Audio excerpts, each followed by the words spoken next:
ഞാൻ ഒരു ദിവസം ഇങ്ങനെ എല്ലാവരോടും ചാൻസ് ചോദിക്കുന്നതിനകത്ത് ഒരു മലയാളി അല്ലാത്ത ഒരു ഡയറക്ടറിന് ഞാൻ ഫേസ്ബുക്കിൽ മെസ്സേജ് അയക്കണം. അപ്പോൾ I would like to act in your movie, can you please share your contact number or this is my contact. ഇനിയിപ്പോൾ ബുദ്ധിമുട്ടുണ്ടെങ്കിൽ എന്നെ പിടിച്ചോ. അപ്പോൾ ഇല്ലെങ്കിൽ നോക്കണമില്ല, ഫോണും വന്നില്ല. അന്ന് പുള്ളി ഒരു സിനിമ ചെയ്തിട്ടുണ്ട്, അതെനിക്ക് അറിയില്ല. പിന്നീട് പുള്ളി വളർന്ന് സെറ്റപ്പായി വലുതായി ബാഹുബലിയൊക്കെ ചെയ്തു. പിന്നെയാണ് അറിയണേ ഞാൻ അയച്ചത് രാജമൗലി എന്നുള്ള വലിയൊരു ഡയറക്ടറാണ് ഞാൻ കോൺടാക്ട് നമ്പർ ചോദിച്ചിരുന്നു. കാർട്ടൂണുകൾക്കൊക്കെയാണ് ഡബ് ചെയ്ത് തുടങ്ങിയത്. ആ സമയത്തൊക്കെ നമുക്ക് ഒരു കൊച്ചു ടി വി എന്ന് പറഞ്ഞിട്ട് സൂര്യ ടി വിയുടെ കൊച്ചു ടി വിയുടെ കാർട്ടൂൺസ് നമ്മൾ ചെയ്യുമ്പോഴത്തേക്കും ഒരു 8 എപ്പിസോഡെങ്കിലും ഒരു ദിവസം തീർത്താലാണ് നമുക്ക് കുറച്ച് കാശ് കിട്ടുക. അല്ല 8 ഷൂ പോളിഷ് ചെയ്താൽ എനിക്കൊരു ബൺ കിട്ടണമെന്ന് പറയുന്ന ഒരു മൂഡ്.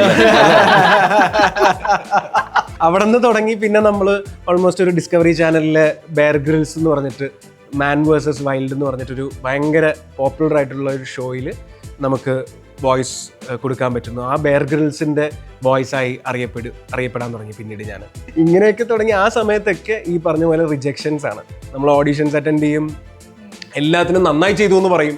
എന്നാ പിന്നെ എന്താ നന്നായി ചെയ്തെങ്കിൽ എന്താ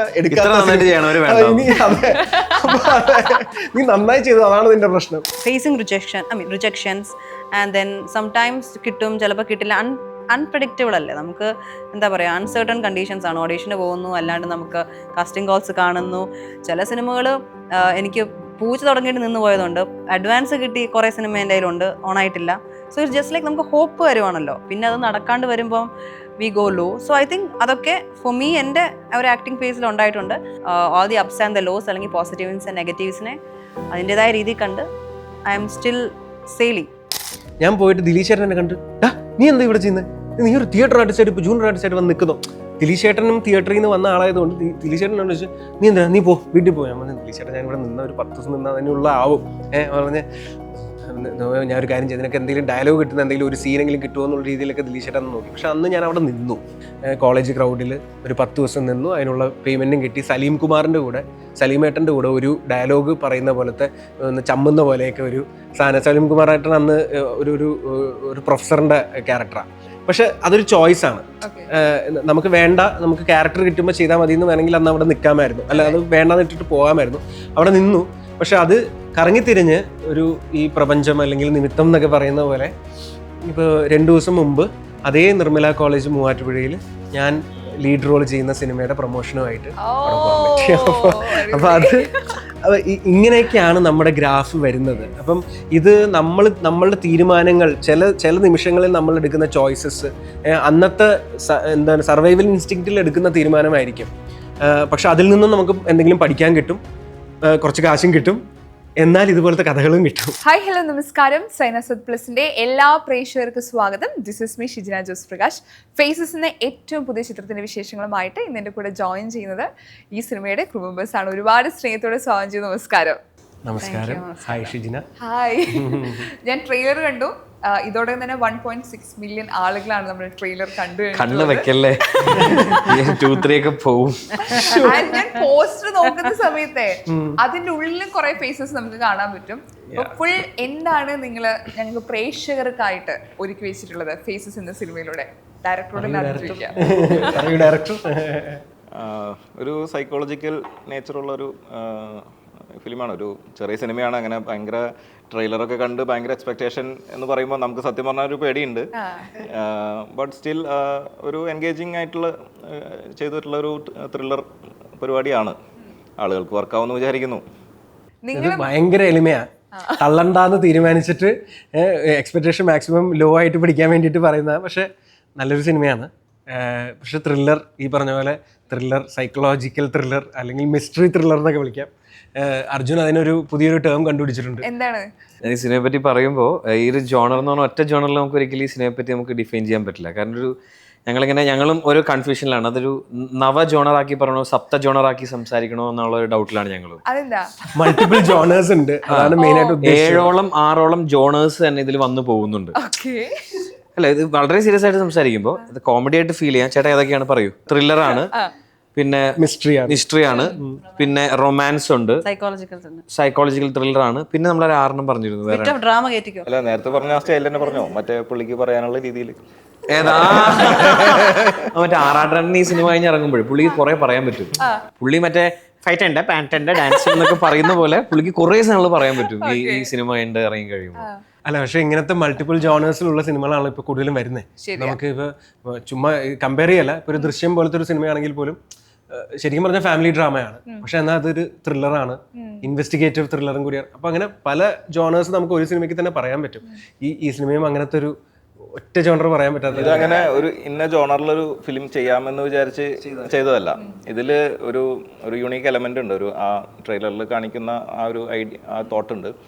അതിനെ നമ്മൾ ഫർദർ ഡെവലപ്പ് ചെയ്ത് അതിനെ മാക്സിമം നമ്മൾ എൻഗേജിങ് ആക്കി കൊണ്ടുപോകുമ്പോൾ അതിനൊരു ത്രില്ലിംഗ് നേച്ചർ ആവശ്യമായിട്ട് വരുന്നുണ്ട്. അപ്പോൾ അത് സ്വാഭാവികമായിട്ട് വന്നിട്ടുള്ളതാണ്, അല്ലാതെ നമുക്കൊരു ഇന്ന ജോണറിലൊരു ഫിലിം ചെയ്യാം അങ്ങനെ ഡിസൈഡ് ചെയ്ത് ചെയ്തിട്ടുള്ളതല്ല. അപ്പോൾ അതുകൊണ്ട് നമ്മളറിയാതെ, അതുകൊണ്ടാണ് മാത്രം കോമഡി അല്ലേ? അത് കോമഡി എന്ന് പറയാൻ പറ്റില്ല. ഇല്ല, ട്രെയിലറിന്റെ താഴെ വന്ന ഒരുപാട് കമന്റ്സ് ഉണ്ട്. അപ്പം ഞാൻ വായിച്ചുകൊണ്ടിരിക്കുന്ന സമയത്ത് അന്നയുടെ ആക്ടിങ്ങിനെ കുറിച്ച് ആളുകൾ കമന്റ്സ് ചെയ്തിട്ടുണ്ട്. കാരണം തിയേറ്ററിൽ അത് കാണാൻ വേണ്ടിയിട്ട് ആളുകൾ അത്രയും നമുക്ക് ഇത് അടിപൊളിയായിട്ട് ചെയ്യും എന്നൊരു കോൺഫിഡൻസ് ആണ് ട്രെയിലർ കണ്ടപ്പോൾ തന്നെ നമുക്ക് ഫീൽ ചെയ്തിട്ടുള്ളത്.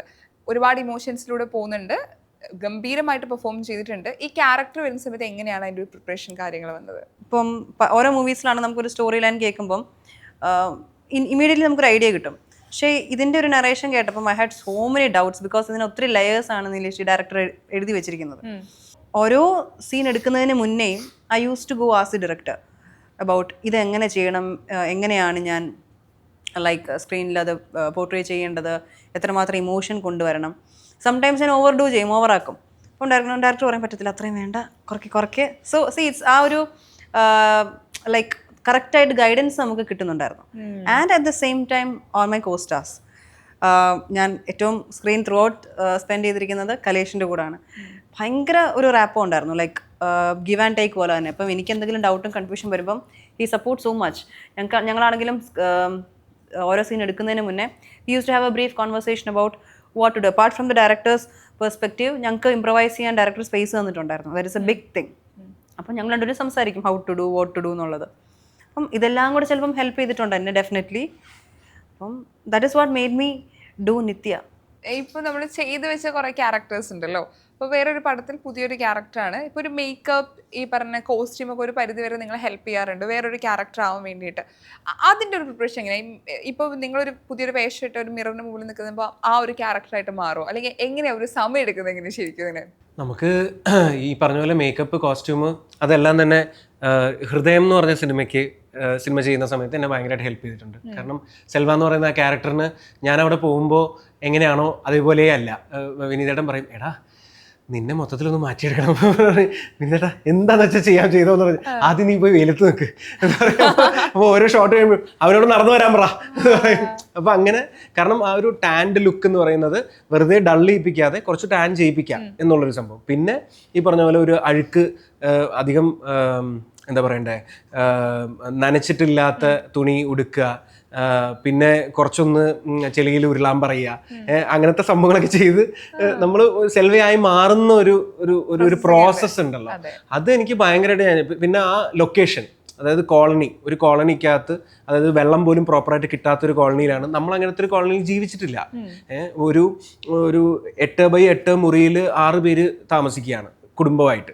അങ്ങനത്തെ സ്ഥലങ്ങളിൽ നമ്മൾ പോയി ജീവിച്ചിട്ടില്ലാത്തത് കൊണ്ട് തന്നെ അവിടെ പോയി അതൊക്കെ കാണുമ്പോഴാണ് നമ്മൾ ആ കഥാപാത്രത്തിലേക്ക് കയറുന്നത്. അതൊരു സംടൈംസ് ഒരു 3 മണിക്കൂർ 4 മണിക്കൂർ മാത്രം നീണ്ടു നിൽക്കുന്ന പ്രോസസ്സായിരിക്കും.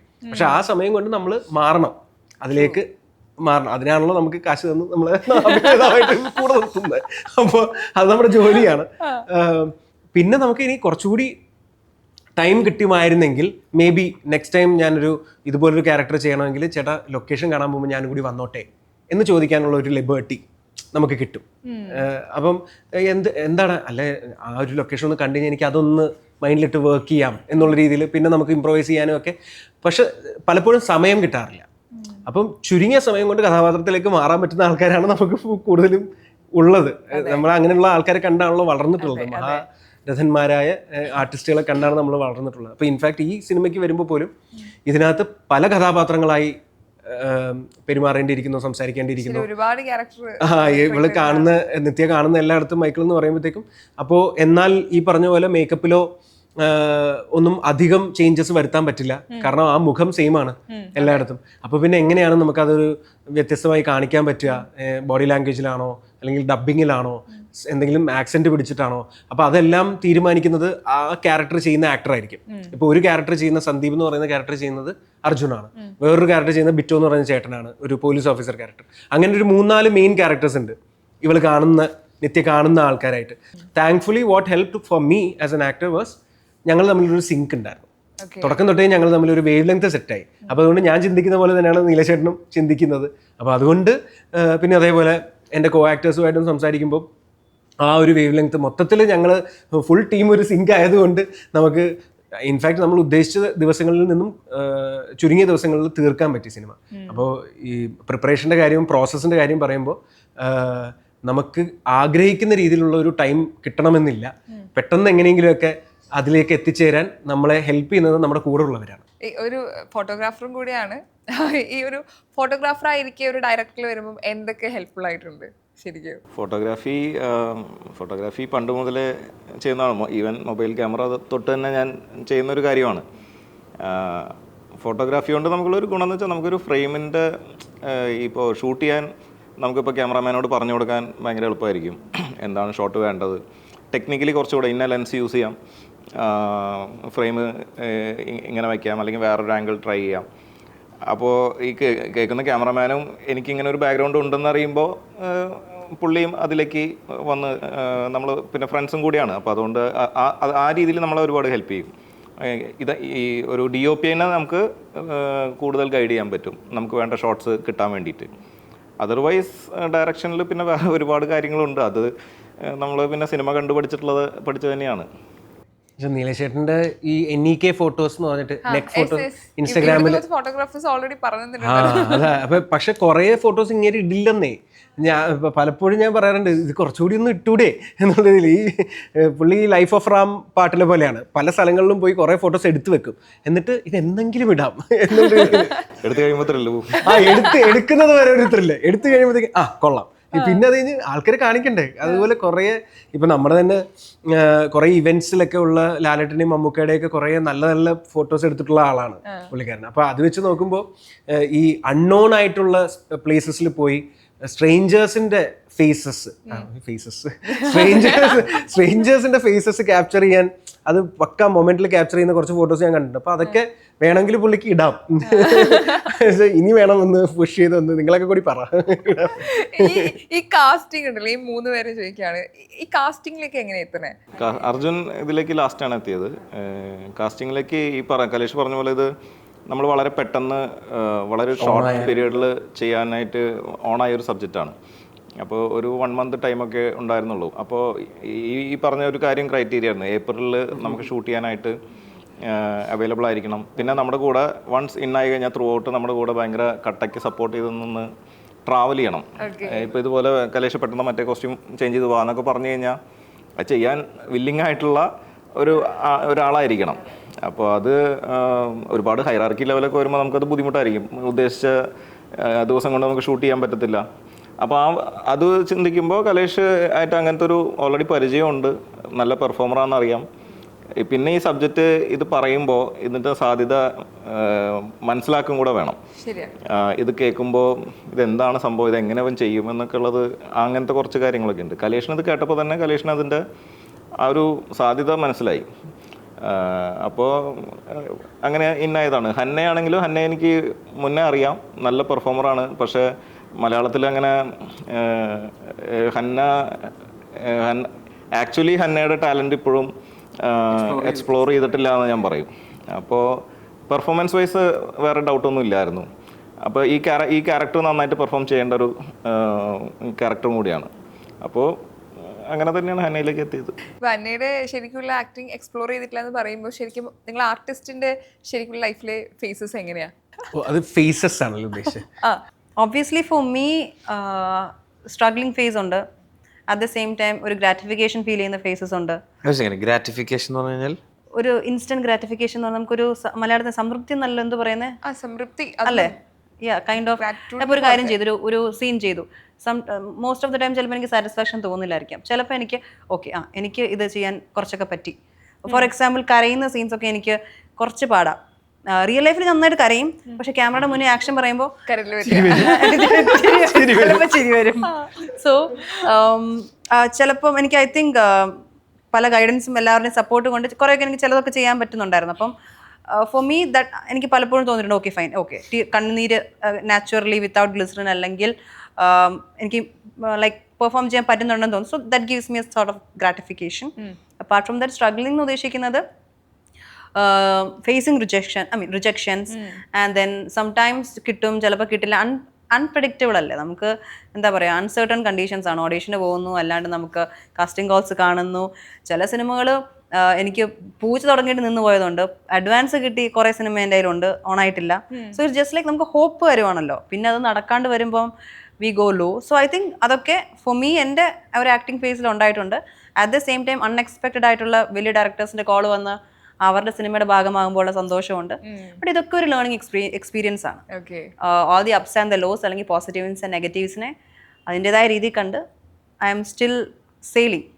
ഇല്ല, ഞാൻ ഇവരെ വെച്ച് നോക്കുമ്പോൾ ഐ എം ജൂനിയർ അല്ലേ, ഇവരെ വെച്ച് ചെയ്ത സിനിമകൾ വെച്ച് നോക്കുമ്പോൾ. അപ്പോൾ എനിക്ക് അങ്ങനെ ഭീകരമായിട്ടുള്ള എക്സ്പീരിയൻസ് പറഞ്ഞു തുടങ്ങാനുള്ള കഥകൾ സിനിമയിൽ നിന്ന് കിട്ടി തുടങ്ങിയിട്ടില്ല. സംഭവം ഞാനൊരു 5-6 വർഷമായിട്ടുള്ളൂ സ്റ്റാർട്ട് ചെയ്തിട്ട്. ഈ 5-6 വർഷം കൊണ്ട് 5-8 പടങ്ങളിലൊക്കെയാണ് അഭിനയിച്ചിട്ടുള്ളൂ. അപ്പോൾ അതങ്ങനെ പക്ഷെ രസമാണ്. ആൾക്കാരോട് ചോദിക്കൽ എന്നൊക്കെ പറഞ്ഞു കഴിഞ്ഞാൽ ഭീകരമാണ്. അത് എല്ലാവരോടും ചോദിക്കും കേട്ടോ. കൂട്ടുകാരന്മാർ സിനിമ എടുത്താലും ചോദിക്കും. ഒരു പരിചയമില്ലാത്തവരോടാണെങ്കിലും ചാൻസ് ചോദിക്കുക എന്ന് പറയുന്ന പരിപാടിയാണ് ഏറ്റവും കൂടുതൽ ചെയ്യാറ്. അതായത് അല്ലെങ്കിൽ എന്തെങ്കിലും ഷോർട്ട് ഫിലിംസ് ഒക്കെ ഇറങ്ങി കഴിഞ്ഞാൽ അത് അയച്ചു കൊടുക്കും. എങ്ങനെ പോവാണെങ്കിലും ചാൻസ് ചോദിക്കുക എന്നുള്ളത് തന്നെ. അവസാനം ചാൻസ് ചോദിക്കുക. ഇപ്പോൾ ഞാൻ RJ ആയിരുന്നു. RJ ആയിരുന്ന സമയത്ത് എൻ്റെ വിചാരം എന്താണെന്ന് വെച്ചാൽ അതുവഴി ഇൻ്റർവ്യൂ ചെയ്ത് സിനിമയിലേക്ക് കയറാമെന്നായിരുന്നു. ഞാൻ നോക്കിയപ്പോൾ ആ സ്റ്റുഡിയോയിൽ ഞങ്ങളുടെ RJ ഓഫീസിലെത്തിയപ്പോൾ അവിടെ ഉള്ള എല്ലാവന്മാരും സിനിമയിലേക്ക് വേണ്ടി നിൽക്കണവർ. ഇവരാരും ഇറങ്ങിയിട്ടില്ല. അപ്പോൾ മനസ്സിലായി ഇതുമ്പോൾ നിന്ന് കഴിഞ്ഞാൽ ഞാൻ ഇങ്ങനെ തന്നെ പോകും. പിന്നെ സുഖമാണ്, ജീവിതം സുഖം കണ്ടുപിടിച്ച് ഞാൻ നല്ല സുഖമായിട്ട് പോകല. അപ്പോൾ ആ സുഖം വേണ്ട എന്നും പറഞ്ഞ് ജോലിയും രാജിവെച്ച് ഇറങ്ങി. അന്ന് തൊട്ട് ചാൻസ് ചോദിക്കലാണ്. ഇപ്പോൾ അന്ന് സിനിമാ നടന്മാരുടെയും ഡയറക്ടേഴ്സിനെയും എൻ്റെ കൂടെ തന്നെ പാടുന്നത് കാരണം ഞാൻ മ്യൂസിക് ഡയറക്ടേഴ്സിൻ്റെ എടുക്കും. ഫുൾ ക്വസ്റ്റ്യൻ ചോദിച്ചു കഴിഞ്ഞിട്ട് ഫോൺ നമ്പർ വാങ്ങിച്ച് എല്ലാം കഴിഞ്ഞിട്ട് പാട്ട് അയച്ചു കൊടുക്കും. പാട്ട് അയച്ചു കൊടുക്കുമ്പോൾ പിന്നെ ഇവര് റിപ്ലൈ ഒന്നുമില്ല. നീ അപ്പം ഇതിനായിരുന്നല്ലോ നിന്റെ പരിപാടി എന്നാണ് അവര്. അപ്പോൾ ഈ പ്രോസസ്സ് ഞാൻ ഒരു 10 വർഷം മുന്നേ തുടങ്ങിയിരുന്നു. 2015 തൊട്ട് തുടങ്ങിയിരുന്നു ചാൻസ് ചോദിക്കലും എല്ലാ രീതിയിലും. അതിപ്പോഴും നടന്നുകൊണ്ടിരിക്കുന്നുണ്ട്. ചിലത് വർക്കാവും. ഇപ്പോൾ തുടക്കം എന്ന് പറഞ്ഞ സിനിമയിൽ അഭിനയിക്കുമ്പോൾ ഞാൻ അതിൻ്റെ പൂജ കണ്ടപ്പോഴേ ജൂഡേട്ടന് മെസ്സേജ് അയച്ചു. ജൂഡേട്ടാ എന്തെങ്കിലും ഒരു ചെറിയ സാധനം. അപ്പോൾ ഞാൻ സാറാസിൽ അഭിനയിച്ചിരുന്നു ജൂഡൻ്റെ. നീ പാട്ടോടി നടക്കടാ എന്ന് പറഞ്ഞു. അപ്പോൾ ഞാൻ പോയി. അത് കഴിഞ്ഞിട്ട് ഇദ്ദേഹം തന്നെ എന്നെ കുറച്ച് സമയം വിളിച്ചിട്ട് ചോദിച്ചു, നീ 2 ദിവസം ഫ്രീ ആണോ, ബാ നമുക്ക് അഭിനയിക്കാം. ഓക്കെ അതേ ഇറങ്ങി എന്ന് പറഞ്ഞ് അങ്ങനെയാണ്. അപ്പോൾ നമ്മൾ ഈ പറഞ്ഞു വെക്കുന്നത് നോ പറഞ്ഞാലും ചിലപ്പോൾ എസ് കിട്ടി, സമാധാനം കിട്ടിയിട്ടുണ്ട്. ചിലത് എൻ്റെ പ്രശ്നങ്ങൾ കൊണ്ട്. ഇപ്പോൾ ഒരു സിനിമ ഇത്തിരി ചോദിച്ചേണ്ട പടമായിരുന്നു. ചാൻസ് ചോദിച്ച് കഷ്ടപ്പെട്ട അവസാനം സാധനം സെറ്റ് ചെയ്തെടുത്തപ്പോൾ എൻ്റെ കാലൊടിഞ്ഞു. അപ്പോൾ എങ്കിലൊക്കെ പോകാൻ പറ്റിയില്ല. അപ്പോൾ നമ്മളുടെ കയ്യിലിരിപ്പും എല്ലാം കൂടി ഒന്ന് സെറ്റ് ആയാലാണ് ഒരു പടം ഓണാവുള്ളേ.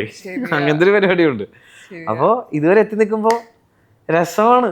ഈ ഭയങ്കര ഈസി ഗോയിങ് ആയിരിക്കും നമ്മുടെ ഈ ആക്ടേഴ്സിന്റെ ലൈഫ് എന്ന് പറയാം. അല്ലല്ല, ഞാൻ എൻ്റെ വൈഫിനൊരു അങ്ങനെ പറയല്ലോ, എൻ്റെ വൈഫിന് ഒരു 3 മാസം ജോലി പോയി. 3 മാസം ജോലി പോയി കഴിഞ്ഞപ്പോൾ ആള് മറ്റേ സങ്കടപ്പെടലൊക്കെ, ജോലിയില്ല, മൈ ഗോഡ് എന്നൊക്കെ പറഞ്ഞു. 3 മാസത്തിനാണ് നീ കാണിക്കണത്, എത്ര കാലമായി ഞാൻ മനസ്സിലായ നീ ഒരു ആക്ടറിന്റെ എന്താണ് പറയണത്, മാനസിക ശക്തി അല്ലെ, ദൃഢത. നമ്മൾ അറിയാതെ പോലും നമ്മള് മാനസികമായിട്ട് ഭയങ്കര അടിപൊളിയാവും പതുക്കെ. കാരണം നമ്മളിങ്ങനെ എല്ലാം കണ്ടും സാമ്പത്തിക പ്രശ്നം എല്ലാം ഫേസ് ചെയ്യല്ലേ ഒരു ആക്ടർ ആയിട്ടിരിക്കുമ്പോ. ഇത്രയും പ്രശ്നം വേറെ ഒരാൾക്കും ഇല്ല. കാരണം ഒരു 15,000 രൂപയുടെ 10,000 രൂപയുടെ ജോലി തുടങ്ങി 50, 60, 70, 80, 1 ലക്ഷം രൂപ വാങ്ങിച്ചു പോകുന്ന ആൾക്കാരാണ് ബാക്കി എല്ലാവരും. നമ്മളിങ്ങനെ എപ്പോഴെങ്കിലും വരും, എപ്പോഴെങ്കിലും കയറി ഹിറ്റായ ഈ പോയതൊക്കെ തിരിച്ചു പിടിക്കാന്ന് വിചാരിച്ച് നിൽക്കണവരാണ് നമ്മള്. അപ്പൊ അല്ലല്ലേ, എല്ലാ ആക്ടേഴ്സും അങ്ങനെ. അല്ല, ഞാനും ഈ പറഞ്ഞ കാര്യങ്ങളിലൂടെയൊക്കെ കടന്നു പോയിട്ടുണ്ട്. എല്ലാവർക്കും കുറേ പേർക്ക് അറിയാവുന്ന കാര്യങ്ങളൊക്കെ തന്നെയാണ്. നമ്മൾ തിയേറ്റർ ആർട്ടിസ്റ്റായിട്ട് തുടങ്ങി, ഡബ്ബിങ് ആർട്ടിസ്റ്റായി തുടർന്നു. കുറേ അധികം കാർട്ടൂണുകൾക്കൊക്കെയാണ് ഡബ് ചെയ്ത് തുടങ്ങിയത്. ആ സമയത്തൊക്കെ നമുക്ക് ഒരു കൊച്ചു ടി വി എന്ന് പറഞ്ഞിട്ട് സൂര്യ ടി വിയുടെ കൊച്ചു ടി വിയുടെ കാർട്ടൂൺസ് നമ്മൾ ചെയ്യുമ്പോഴത്തേക്കും ഒരു 8 എപ്പിസോഡെങ്കിലും ഒരു ദിവസം തീർത്താലാണ് നമുക്ക് കുറച്ച് കാശ് കിട്ടുക. ഒരു 2000 രൂപ വരെ കിട്ടും. ഒരു 300-350 രൂപ പെർ എപ്പിസോഡ് വെച്ചിട്ട് നമുക്കൊരു അവരുടെ കമ്മീഷനൊക്കെ പോയി ഒരു 2000 രൂപ കിട്ടുമെന്ന് വെച്ചോ. അപ്പം അങ്ങനെ ചെയ്താൽ മാത്രമേ നമുക്ക് പിടിച്ചു നിൽക്കാൻ പറ്റുള്ളൂ. ഒരു സർവൈവൽ എന്നുള്ളൊരു കാര്യമുണ്ടല്ലോ. അപ്പം ഞാൻ എസ്പെഷ്യലി ചെന്നൈയിലൊക്കെ പോയിട്ട് 8 ഷൂ പോളിഷ് ചെയ്താൽ എനിക്കൊരു ബൺ കിട്ടണമെന്ന് പറയുന്ന മൂഡ്.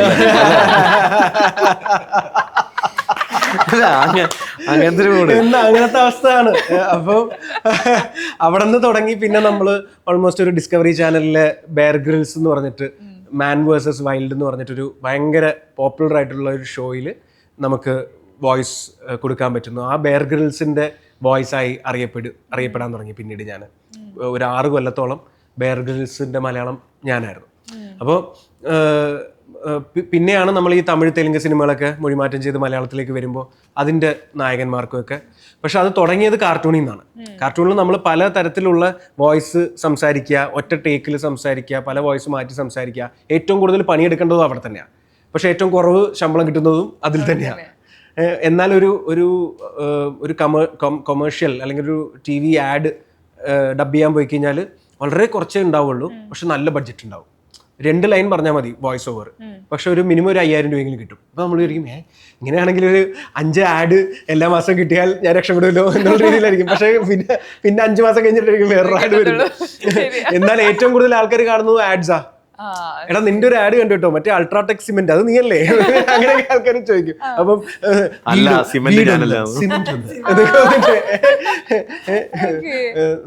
നല്ല സ്വപ്നം ഒരിക്കൽ മാത്രം എന്നൊക്കെ പറഞ്ഞിട്ട് വീടൊന്ന് സിമെന്റ് ഒന്ന് അൾട്രാടെക് പറഞ്ഞു കഴിയുമ്പോൾ ഇതൊക്കെ നമ്മൾ അല്ല പറഞ്ഞു വന്നത്. അത് പലതവണ ആൾക്കാർ കണ്ടോണ്ടിരിക്കുക. പക്ഷെ ഇവരുടെ വിചാരം പലതവണ ഞാനിത് ചെയ്തു. ഞാൻ ഒറ്റ തവണ ചെയ്തിട്ടുള്ളൂ. എനിക്ക് ഒരു തവണ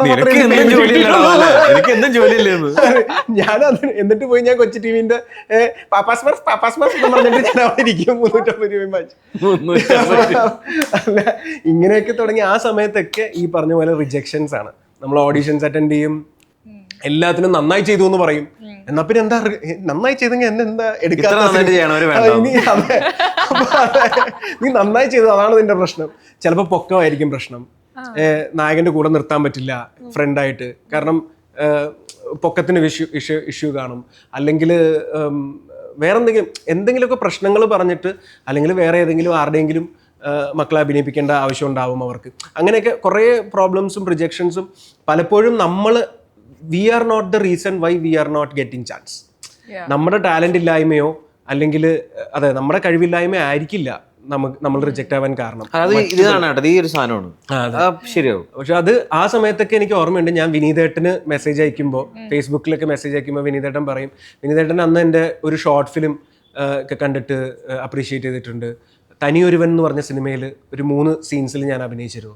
അത് കണ്ടിട്ട് അപ്രീഷിയേറ്റ് ചെയ്തിട്ടുണ്ട്. അപ്പം വിനീതേട്ടൻ 2017 വിനീതേട്ടൻ ഈ മെസ്സേജ് ഉണ്ട്, എടാ you are a very talented actor but I don't have anything for you, hopefully some day എന്നൊക്കെ പറഞ്ഞ് റിപ്ലൈ അയക്കാറുണ്ട്. അതൊക്കെയാണ് നമുക്ക് ഊർജ്ജം നൽകുന്നത്. അതായത് ഒരു നല്ല മെയിൻ സ്ട്രീമിൽ സക്സസ്ഫുൾ ആയിട്ട് നിൽക്കുന്ന ഒരു ഡയറക്ടർ നമ്മളോട് പറയാൻ നമുക്ക് കഴിവുണ്ടെന്ന്. ദാറ്റ് ഗിവ്സ് യു അനദർ ഒരു ബൂസ്റ്റർ ഷോട്ട് എന്നൊക്കെ പറയുന്ന പോലെ. പിന്നെ കുഴപ്പമില്ല, നമുക്ക് എന്തെങ്കിലും ഒരു ദിവസം വരുവിടെ എന്നുള്ള രീതിയിൽ നമ്മൾ നിൽക്കുക. അങ്ങനെ നിൽക്കുമ്പോഴാണ് ഹൃദയം പോലെ ഒരു സിനിമ ഒരുപാട് സ്വപ്നം കാണുന്ന ആളുകളെ ഇപ്പൊ നിങ്ങൾ പറയുന്ന ഓരോ കാര്യം ഇപ്പം മോട്ടിവേഷൻ ആയിട്ടാണ് എടുക്കാറ്.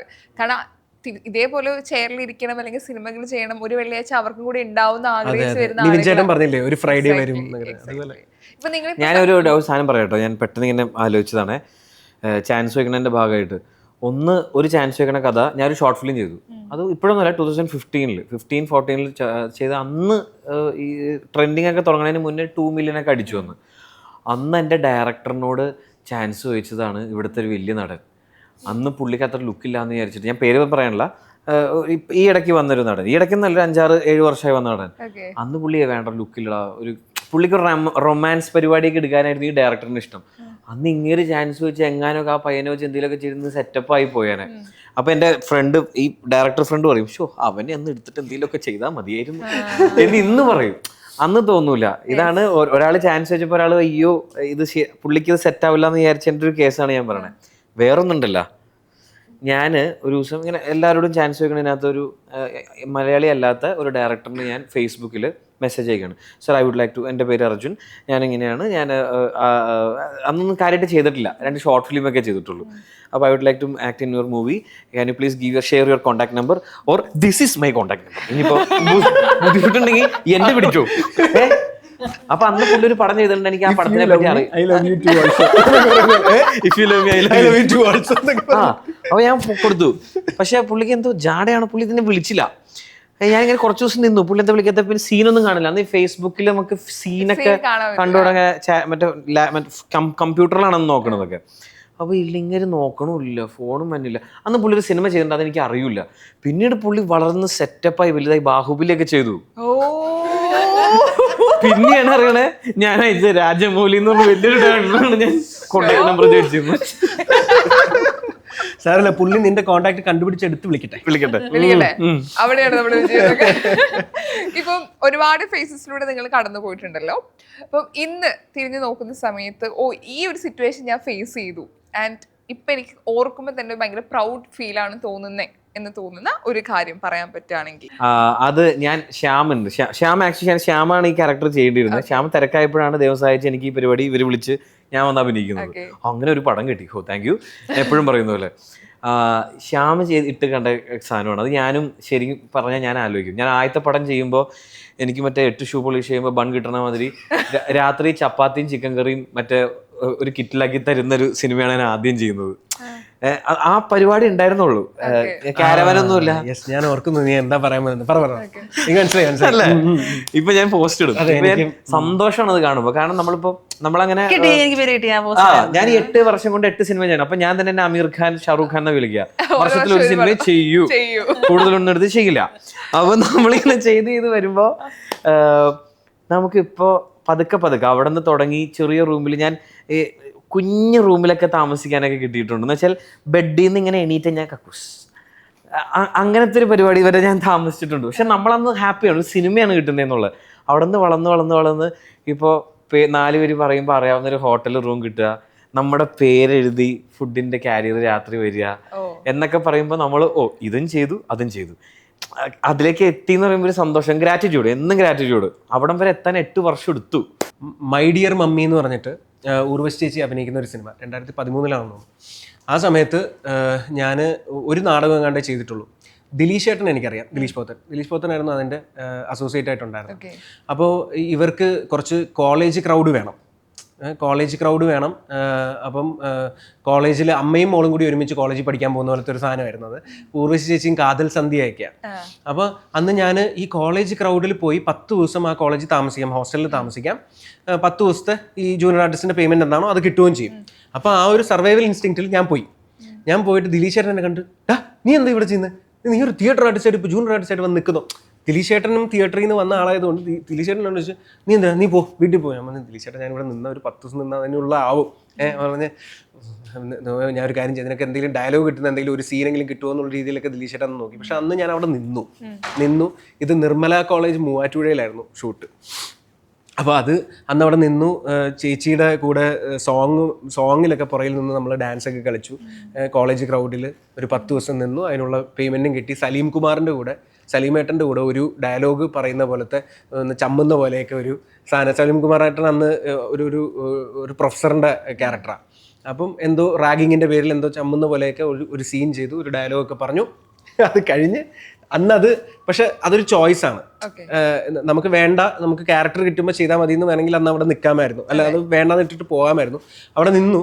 പക്ഷെ അത് കറങ്ങിത്തിരിഞ്ഞ് ഈ പ്രപഞ്ചം അല്ലെങ്കിൽ നിമിത്തം എന്നൊക്കെ പറയുന്ന പോലെ ഇപ്പോൾ 2 ദിവസം മുമ്പ് അതേ നിർമ്മല കോളേജ് മൂവാറ്റുപുഴയിൽ ഞാൻ ലീഡ് റോൾ ചെയ്യുന്ന സിനിമയുടെ പ്രൊമോഷനുമായിട്ട് അപ്പം ഇങ്ങനെയൊക്കെയാണ് നമ്മുടെ ഗ്രാഫ് വരുന്നത്. അപ്പം ഇത് നമ്മളുടെ തീരുമാനങ്ങൾ, ചില നിമിഷങ്ങളിൽ നമ്മൾ എടുക്കുന്ന ചോയ്സസ് അന്നത്തെ സർവൈവൽ ഇൻസ്റ്റിങ്ക്റ്റിൽ എടുക്കുന്ന തീരുമാനമായിരിക്കും.